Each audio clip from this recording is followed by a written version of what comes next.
одной из главных особенностей, на мой взгляд, как человека, который возглавляет научную организацию, Национальный ядерный центр, я думаю, что главная особенность новой Конституции – это все-таки большое уделение развитию науки, развитию творческого потенциала, по развитию молодежи.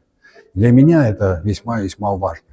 В статье 3 и 2 части так напрямую написано, что развитие науки, развитие интеллектуального потенциала и развитие молодежных движений является одной из стратегических направлений развития Казахстана.